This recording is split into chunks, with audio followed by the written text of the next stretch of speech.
Oke, selamat datang kembali. Kali ini kita bakal kupas tuntas sebuah kekuatan yang, sadar atau enggak, ngebentuk dunia kita banget. Modernisasi. Ini adalah sebuah proses yang menjanjikan kemajuan yang luar biasa, tapi di saat yang sama ada harga yang harus dibayar. Sebuah kekuatan dengan dua wajah. Pernah kepikiran nggak? Gimana ceritanya kita bisa jalan-jalan virtual ke Colosseum di Roma atau ngintip puncak Everest cuma dengan beberapa klik? Nah, teknologi kayak Google Earth ini adalah salah satu hasil paling nyata dari modernisasi. Fenomena inilah yang bikin kita bisa ngerasain kemajuan yang dulu cuma ada di angan-angan, langsung dari genggaman kita. Oke, biar kita benar-benar paham dampaknya, kita harus mulai dari akarnya dulu. Apaan sih sebenarnya modernisasi itu? Intinya gini, modernisasi itu adalah proses perubahan menuju kemajuan. Menurut sosiolog Surjono Sukanto, ini bukan cuma soal teknologi baru loh, tapi juga mencakup perubahan nilai-nilai sosial, norma, bahkan sampai cara kita berperilaku di masyarakat. Tujuannya satu, mencapai kehidupan yang lebih baik dan lebih sejahtera. Nah, ini nih yang sering banget bikin bingung dan penting banget buat kita bedain. Modernisasi itu nggak sama dengan westernisasi. Kalau modernisasi, fokusnya itu mengadopsi pemikiran ilmiah dan teknologi buat maju. Sementara westernisasi, itu lebih ke arah niru-niru budaya barat ya, karena dianggap lebih superior atau lebih keren aja. Dua hal yang beda banget kan? Sekarang, yuk kita lihat sisi pertama koinnya. Sisi yang bagus-bagusnya dulu, janji kemajuan yang bikin semua orang tergiur. Kenapa sih seluruh dunia kayaknya ngebet banget pengen jadi modern? Jawabannya ya karena manfaatnya yang luar biasa. Dampak positifnya tuh banyak banget dan beneran kerasa. Kita lihat, iptek makin maju, komunikasi jadi gampang banget. Efisiensi kerja ningkat yang pastinya bagus buat ekonomi. Ada juga transfer teknologi di mana negara berkembang bisa belajar dari negara maju.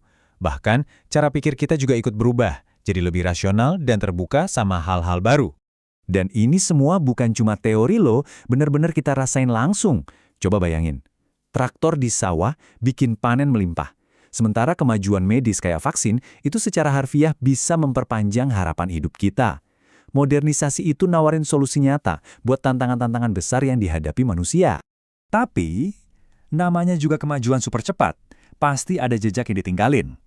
Dan jejak ini seringnya nggak kelihatan sampai kita perhatiin baik-baik.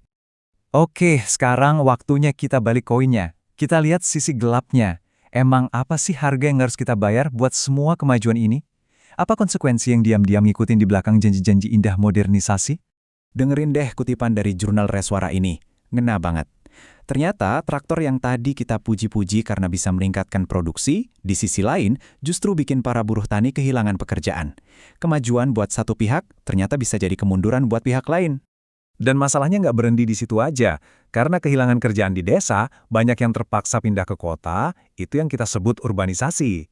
Terus, ilmu-ilmu bertani tradisional yang udah diwariskan turun-temurun, ya hilang gitu aja. Terkikis zaman. Lebih parahnya lagi, teknologi canggih ini kan seringnya cuma bisa dibeli sama yang punya modal, yang akhirnya malah bikin jurang si kaya dan si miskin di desa makin dalam. Kalau kita lihat skalanya lebih gede lagi, gejalanya mirip-mirip. Modernisasi itu bisa bikin orang jadi makin individualistis. Ikatan sama tetangga jadi renggang. Terus muncul deh budaya konsumtif dan hedonisme, gaya hidup yang ngejar seneng-seneng doang. Dan yang paling kita khawatirkan, budaya lokal kita yang unik dan kaya, pelan-pelan bisa kegerus sama budaya global yang masuk tanpa filter.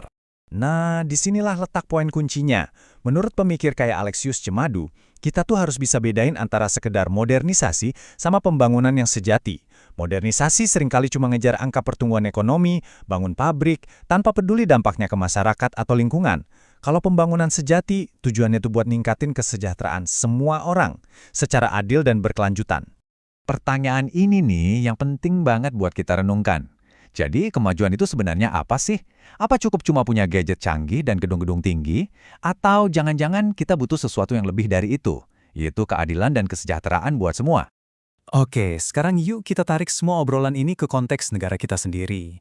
Gimana sih dua wajah modernisasi ini kelihatan di Indonesia? Indonesia tuh contoh paling pas buat lihat ini semua.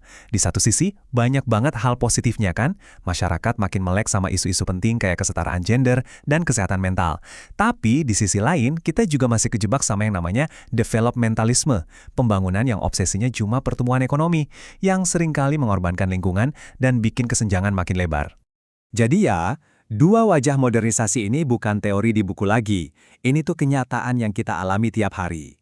Janjinya ada di genggaman kita lewat smartphone, tapi harganya juga kita lihat di tantangan sosial dan lingkungan di sekeliling kita. Pada akhirnya modernisasi itu ibarat arus sungai yang deras, nggak bisa kita hentikan. Melawannya cuma buang-buang tenaga. Jadi pertanyaan yang jauh lebih penting buat kita pikirin bareng-bareng bukanlah gimana cara stop arusnya, melainkan gimana cara kita mengarahkan arusnya.